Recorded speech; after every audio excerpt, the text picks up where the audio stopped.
자, 저쪽 사람들은 많이 해먹더라고요. 해먹기 몇 가지만 짚고 넘어가겠습니다. 뉴스버스의 단독 2개의 질 한번 보겠습니다.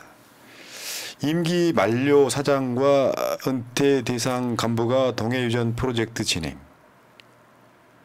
은퇴 대상 수석위원이 동해유전 프로젝트 진행, 임기 만료 사장은 책임회피성 입장문 올리기도. 사실 임기 끝났습니다. 근데 이거를 프로젝트를 진행했다는 건 다른 표현으로 보면 석유공사가 정부에서 돈을 받을 수 있는 뭔가, 그러니까 저번에 그 자본 침식 상태라는 이야기를 했었잖아요. 석유공사가 이제 점점 아리백 시대로 가면서 석유공사의 입지가 줄어들고 있어요. 저 먹거리를 하는 데 있어가지고 중요한 프로젝트를. 근데 어제 우리가 말씀드렸죠. 호주 기업이 쉽게 표현하면 포기하고 간 곳이에요. 근데 석유공사 쪽에서 거짓말 하나 더 했습니다. 산업부하고. 호주 기업이 거기에 자료를 다 미처 못 보고 갔다 했는데 호주 기업이 반박을 했죠. 다 봤다. 가망성 없다 이야기를 했잖아요.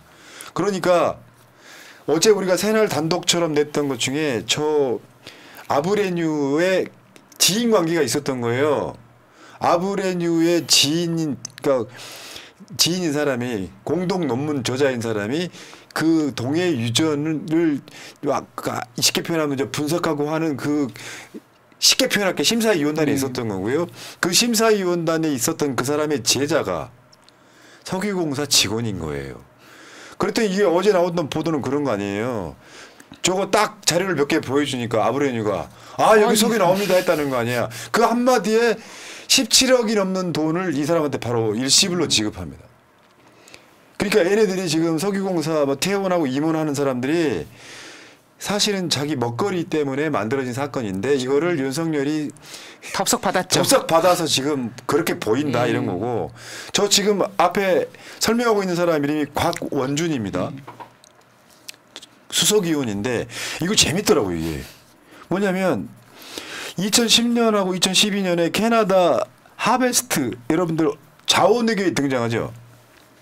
거기서 근무를 했어. 자원외교 쫄딱 망했을 때 이쪽 책임자 중에 하나예요. 저 곽원준이가. 이명박 말년이 2012년이잖아요. 그 다음에 박근혜가 들어옵니다. 그때 근무했던 애가 얘야. 그때 하베스트 석유공사가 하베스트 유전을 인수할 때 5조 2천억 원이 인수했습니다. 5조 2천억 원. 그래서 이거 다 날리지 않았어요? 못 받았죠. 예. 야, 이거 기가 막히네. 근데 문제는 저런 애들이 먹거리 찾아서 이거 하나 기획을 해가지고 돈 받아야 되잖아요 일단은. 그럼 여러분들 있잖아요. 로비에 들어가는 자금이라는 게 있어. 정부로부터 진짜로 5천억 지원 받았고 구멍 하나당 1,000억만 들어가겠어요? 덜 들어갈 수도 있잖아. 그렇죠. 그러면 이게 왜 미국은 로비스트를 그냥 인정해 주잖아요. 이좀 15%가 띄워주잖아요. 그런 사업이 아닐까라고 조심스럽게 의심해 보는 거고요. 이제 고소고발이 좀 그러니까. 그리고 석유공사 사장은 임기가 끝났다니까요. 임기가 끝났는데 공직 올리고 자빠졌어. 맨 끝에 머리만 봐봐요. 탐사 자원량이므로 숫자보다 가능성을 보고 차근히 그리고 꾸준히 추진해 나가야 합니다. 근데 윤석열은 140만 배럴이라고 얘기를 해버렸죠. 그러니까 가능성 보고하는 거지 얼마가 나오는 건 중요한 게 아니야 이렇게 말을 하고 있는 거예요. 해먹기. 그러면 여기 만약에 정권 최고위층하고 이게 결탁돼 있다면요. 왜 그래서 이명박 때 낙곰수가 했던 말이 반띵 정신이잖아. 이거는 지금 최근에 이제 호주 기업이나 이런 데서 나오는 반박들, 전문가들 반박들을 보면 저는 석유가 나올 가능성 저는 없다고 봐요. 봅니다. 네. 희한하죠. 그리고 주식 전문가 나오셨으니까 이번에 가스공사 주가 치솟자 7천여 주 매도한 공사 임원들. 이게 장내 매도 있다면서. 네. 제가 일주일 전에 그런 얘기 해드렸잖아요. 6월 7일 그러니까 제가 6월 6일 날 현충일 날 출연을 해가지고 6월 5일 날 비토르 아브레우가 귀국을 했는데 그날 관련 주가가 하락했다.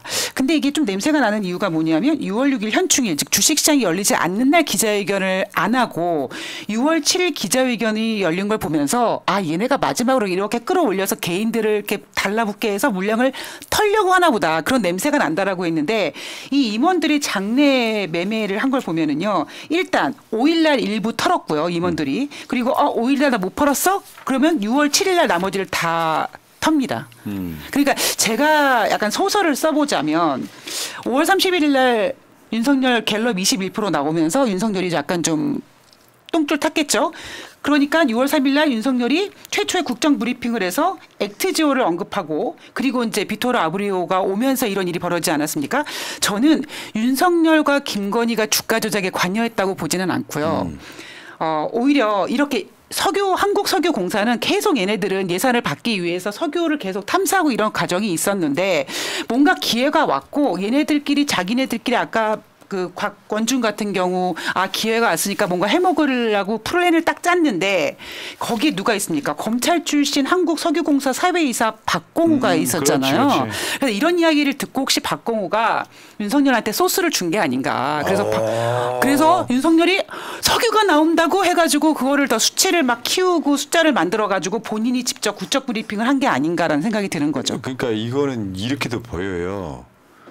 저쪽에서는 이제 이사들이 됐기 때문에 이제 팔았다 뭐 이런 식으로 실드를 치던데 실제로 팔아서 얻은 금액 한번 볼까요?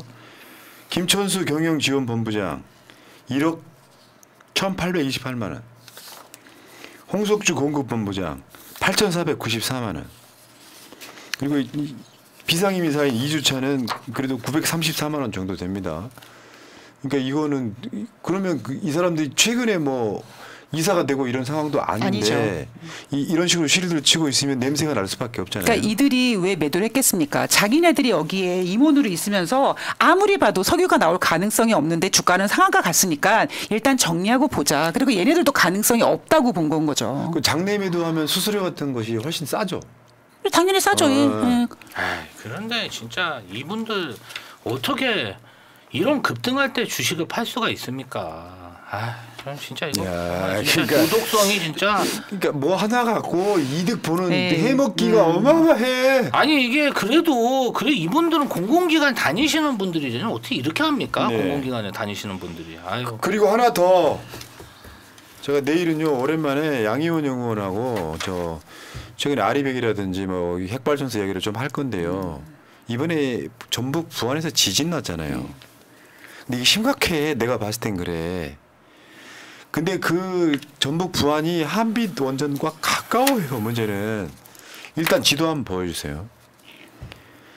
그러니까 쉽게 표현하면요, 전라북도 서쪽에 남쪽이 부안에 있고요, 전라남도 서쪽에 북쪽에 영광 한빛 원전이 있습니다. 사실은 저 지도에서는 영광 표시가 안 되잖아요. 넘겨봐요. 여기 보이시죠? 빨갛게 지도가 빨갛게 표시된 데가 지진이 났던 곳이고 그 바로 밑에 고창 지나서 영광이잖아요. 한 군만 건너뛰면은 바로 한빛 원전이에요. 그렇죠. 거리로 따지면은 42km 정도밖에 안 돼요. 근데 전라북도가 생긴 이래 가장 큰 지진이 났어요. 더 열받는 거는 한국에 이제 저 원전 마피아, 원전 카르텔들이 그런 짓 하잖아요. 뭔 짓을 하냐면 원전 하나 지어놔. 원래 이제 사용 연한은 보통 한 30년에 정해놓고 한 10년 정도 연장한다고 하잖아요. 저 지진이 났는데 우리나라 정부는 경각심이 없습니다. 하던 대로 하겠다는 거야. 그러니까 일단 윤석열 같은 경우에는 원전에 꽂힌 게 있고 2021년 8월 달에 윤석열 검찰총장 시절에 이런 얘기하지 않았습니까? 새날에서 가끔씩 자주 보여줬던 그 화면이 있었는데 후쿠시마 원전 폭발 없었고 방사능 유출도 없었다 이런 발언하지 않았습니까? 일본의 이런 방사능 유출도 인정하지 않는 윤석열이 지금 원전에 꽂히다 보니까 이렇게 지진이 나서 뭐 일기예보 같은 거 보면 앞으로 지진이 또 추가적으로 날 수 있다 조심해야 된다 이런 뉴스가 계속 나옴에도 불구하고 계속 자기 갈 길을 가겠다라는 거죠. 예. 위험성을 안고. 그러니까 지진 한번 볼게요. 부안에서는 한 4.8 정도가 뭐냐면 실내에 많은 사람이 느낄 수 있음. 서울까지 진동이 왔다 그러잖아요. 예. 밤에는 잠에서 깨기도 하며 그릇과 창문 등이 흔들림. 거의 모든 사람이 진동을 느끼고 불안정한 물체가 넘어지거나 창문이 깨질 수 있음. 실제로 일어났던 장면이 저거예요. 부안에서 학생들 뭐 이제 운동장으로 모이고 진열대에서 쓰러지고 이런 상황이 있었단 말이에요. 근데 물론 뭐 원전을 가동할 때 있어 기준들이 있거든요. 진도 얼마까지는 가동해도 되고 하는데 뭐 얼마가 높아지면 자동으로 뭐 가동 중단이 되고 이러는데 18일 날 한빛 원전 수면 영장 공청회 예정 들어가겠다. 그러니까 저거는 이제 주민들의 동의를 받아야 되기 때문에 저거는 요식행위에 가깝습니다. 공청회라는 게. 우리 열었다. 그리고 이건 바로 이제 수명 연장할게 이렇게 되는 건데 나도 참 괴랄한 게요. 작년인가 한번 저 고향 내려갔다가 저 영광 원전 쪽까지도 가봤었거든요. 그러니까 사실은 바닷물을 갖다가 냉각수로 써야 되기 때문에 서해안 쪽은 원전에 적합하지가 않아. 동해안만 바다가 깊고 바로 냉각수 갖다 끌어쓸 수 있는데 희사하게 영광 쪽은 소위 말하면 리아스식 해안 갯벌이 없어요. 그러니까 동해안하고 비슷해가지고 영광에 원전을 하나 만들어 놓은 거거든요. 근데 이게 이제 벌써 30년 막 40년 지난 상황에 이런 짓 하고 있는 거고 우리나라 사실은 영광 원전은 아무것도 아니지. 다른 지도 봐봐요. 실제로 지진이 많이 일어나는 곳은 동해안 쪽이에요. 지금 여러분들 한번 보세요.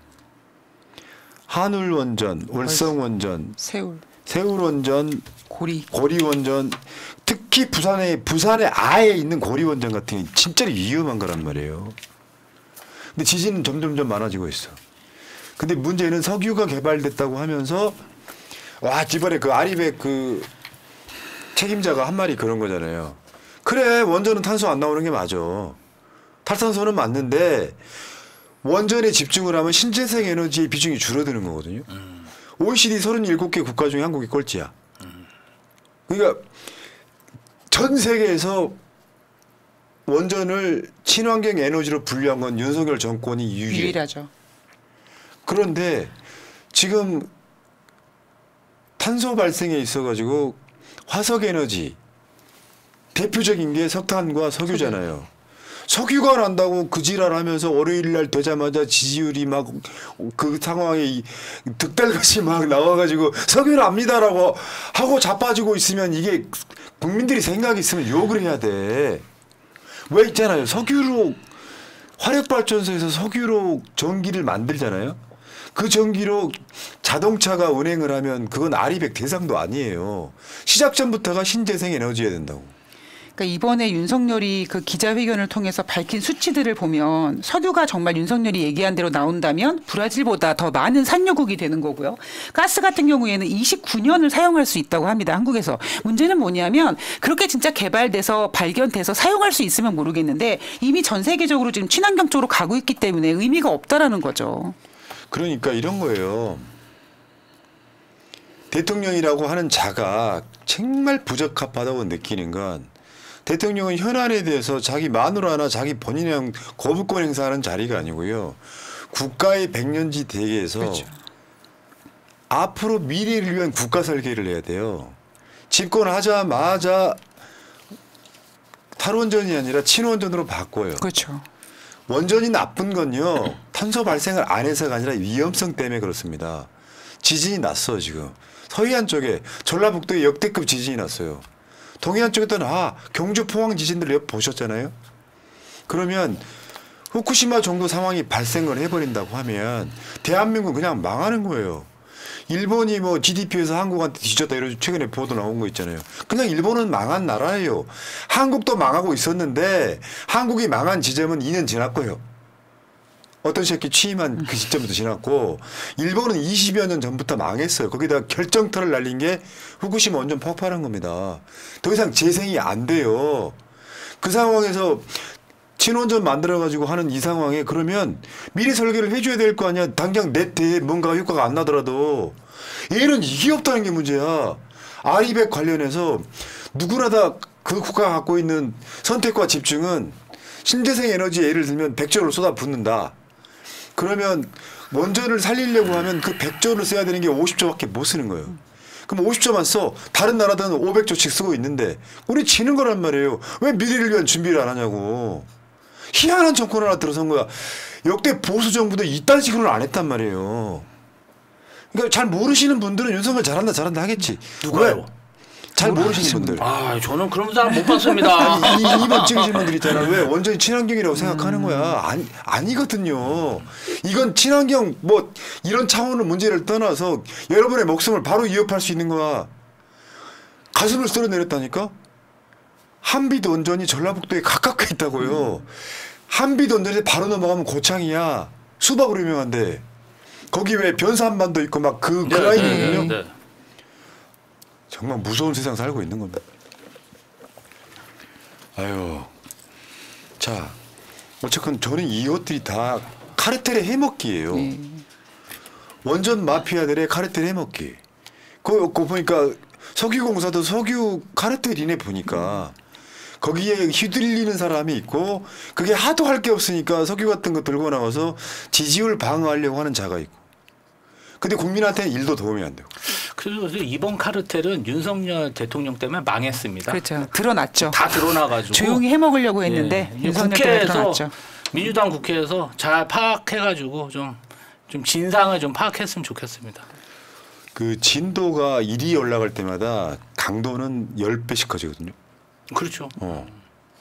와, 나 진짜 그래서 그런 거 보면 아마 무섭죠. 여러분들 살벌한 상황이 오거든요. 저도 이번 지진은 소파에 앉아 있는데 좀 이렇게 엉덩이가 흔들리더라고요. 저 처음 느꼈어요. 그러면요, 내가 이번에 윤석열이 저 중앙아시아 갔을 때 안보실장하고 안보실 1차 장관 따라갔잖아. 거기 국방 사안도 사실 없어요. 근데 얘네들이 지금 북한한테 뭐 저 대북 확성기 쏘면서 그 난리가 났는데 얘네들이 다 윤석열 따라간 거거든요. 근데 지진 같은 것도 사실은 국가 안보랑 연관이 있는 사안이거든요. 여기에 막 뭘 떠들고 이런 느낌이 없어요. 또 아무것도 안 하는 것 같아. 빨리 끌어내려야지. 여기까지. 자, 여러분 고생하셨고요. 감사합니다. 자, 수고하셨고요. 다음 주에 봬요. 네. 안녕. 네.